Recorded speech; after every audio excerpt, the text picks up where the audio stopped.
Hello friends, welcome back to my channel. நம்ம வேண்டாம்னு தூக்கி போடுற பொருட்களை செடிகளுக்கு நம்ம உரமாக எப்படி பயன்படுத்தலான்னு பார்க்கலாம். இது மாதிரி நம்ம சமையலுக்கு வெங்காயம் எல்லாம் நம்ம உரித்து தோலை குப்பையில் போட்டோம். அப்போ குப்பையில் போடாமல் இப்போ பக்கத்துலேயே ஒரு வேஸ்ட் பேஸ்கெட் ஒன்று வச்சுக்கோங்க. நீங்கள் வெங்காயம் உரித்தோடனே இந்த தோலையெல்லாம் இந்த பேஸ்கெட்டில் போட்டுடலாம்.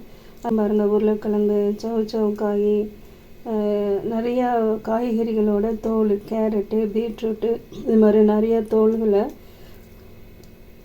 அது மாதிரி நிறைய காய்கறிகளோட தோலை நம்ம என்ன செய்வோம், கத்தியில் சீவிட்டு நம்ம அதை அப்படியே தூக்கி குப்பையில் போட்டுருவோம். அது மாதிரி போடாமல் அந்த காய்கறியோட தோலையும் இது மாதிரி வெங்காயோட தோல், அது மாதிரி பூண்டு தோல், இதெல்லாம் சேர்த்து ஒரு பேஸ்கெட்டில் போட்டு நீங்கள் வச்சுக்கிட்டிங்கன்னா சாயந்தரம் நேரம் செடிக்கு தண்ணி ஊற்றும் போது, இல்லைன்னா காலையில் செடிகளுக்கு தண்ணி ஊற்றும் போது இந்த மாதிரி நம்ம வேஸ்ட்டாக தூக்கி போடுற இந்த வெங்காயத்தோல், காய்கறி தோலை நம்ம செடிக்கு போட்டோம்னா செடிக்கு நல்லா உரமாக பயன்படும்.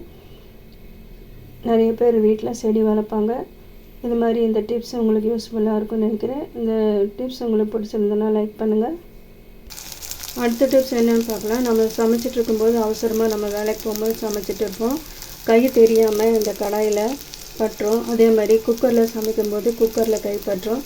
அது மாதிரி இருக்கும்போது உடனே நீங்கள் என்ன பண்ணுங்க, அந்த இடம் அப்படியே கொப்பளிச்சிடும். அப்போ கொப்பளிக்காமல் இருக்கிறதுக்காக அந்த இடம் சூடுபட்ட இடம் உடனே கொப்பளிச்சிடும். அந்த மாதிரி கொப்பளிக்காமல் இருக்கிறதுக்கு உடனே நீங்கள் சாதா நார்மல் வாட்டரை தான் உங்களுக்கு எந்த இடத்துல சூடுபட்டுதோ அந்த இடத்துல நீங்கள் அது மேலே நிறைய தண்ணி ஊற்றிடுங்க. நம்ம எப்போவுமே சிங்க்கு பக்கத்தில் இருக்கும், டேப் வாட்டர் இருக்கும். டேப் வாட்டரில் உங்கள் கையை சூடுபட்ட இடத்த நீங்கள் காமிச்சிங்கன்னா அந்த இடம் சூடுபடாமல், அந்த இடம் கொப்பளிக்காமல் அப்படியே அமர்ந்து போயிடும். நிறைய பேருக்கு கையில் சூடு இருக்கும். என்னன்னு கேட்டிங்கன்னா, குக்கரில் சூடுபட்டுருச்சு, சமையல் பண்ணும்போது கடாயில் சூடுபட்டுச்சுன்னு சொல்லுவாங்க. அந்த இடம் அப்படியே உங்களுக்கு கருப்பாயிரும். அது பார்க்குறதுக்கே நல்லா இருக்காது கையெல்லாம் நம்ம பார்க்கும்போது. அது மாதிரி இல்லாமல் இருக்கிறதுக்கு இது மாதிரி இந்த டிப்ஸை நீங்கள் யூஸ் பண்ணுங்கள். இந்த டிப்ஸ் உங்களுக்கு யூஸ்ஃபுல்லாக இருக்குன்னு நினைக்கிறேன். பிடிச்சிருந்தால் லைக் பண்ணுங்கள். ஃப்ரெண்ட்ஸ், அடுத்த டிப்ஸ் என்னென்னு பார்க்கலாம்.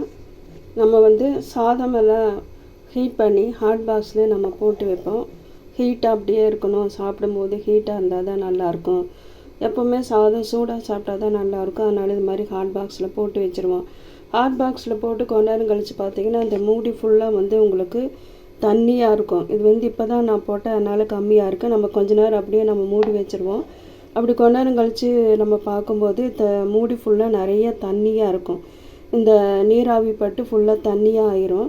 இப்போ நம்ம அப்படியே நம்ம வச்சுருந்தோம்னா அந்த தண்ணி அந்த சாதத்தில் போய் சாதம் கெடுறதுக்கு வாய்ப்பு இருக்குது. ஆனால் நீங்கள் என்ன பண்ணுங்கள், கொஞ்ச நேரம் கழித்து ஒரு 1/2 hour கழித்து இந்த மூடியை திறந்து பார்த்துட்டு இந்த மேலே இருக்கிற இந்த வாட்டர், இந்த தண்ணியெல்லாம் என்ன பண்ணுங்கள், ஒரு துணியில் நல்லா தொடச்சிடுங்க. தொடச்சிட்டு திருப்பி இங்கே தண்ணியெல்லாம் நல்லா தொடச்சிட்டு திருப்பி நீங்கள் மூடி வைங்க. அது மாதிரி மூடி வச்சு நம்ம யூஸ் பண்ணும்போது சாதம் கெட்டு போகாமல் அப்படியே இருக்கும். நம்ம சாயந்தரம் வரைக்கும் நம்ம ஹாட் பாக்ஸில் போட்டு வச்சுருப்போம். சாதம் கெட்டு போகாமல் இருக்கிறதுக்கு இந்த மாதிரி டிப்ஸ் உங்களுக்கு யூஸ்ஃபுல்லாக இருக்கும்னு நினைக்கிறேன். நீங்கள் ட்ரை பண்ணி பாருங்கள். ஒரு கெட்டில் இல்லாதவங்களுக்காக ஒரு சின்ன டிப்ஸு. குக்கர் அடுப்பில் இருக்கும்போது இது மாதிரி 1 டம்ளர் தண்ணி மேலே வச்சுருங்க. இப்போ குக்கர் 3 விசில் 4 விசில் வச்சு தான் நம்ம ஆஃப் பண்ணுவோம். இது மாதிரி நீங்கள் சமையலுக்கெல்லாம் சுடுதண்ணி யூஸ் பண்ணும்போது உங்களுக்கு கேஸ் சேவ் ஆகும். நல்லா கொதிச்சிடும் தண்ணி. அது தண்ணி ஹீட் ஆயிரும். நான் சொன்ன எல்லா டிப்ஸும் உங்களுக்கு பிடிச்சிருக்குன்னு நினைக்கிறேன். பிடிச்சிருந்தால் லைக் பண்ணி, ஷேர் பண்ணி, சப்போர்ட் பண்ணி, சப்ஸ்கிரைப் பண்ணுங்கள். மீண்டும் இதே மாதிரி ஒரு வீடியோவில் உங்களை நான் சந்திக்கிறேன். தேங்க்யூ ஃபார் வாட்சிங்.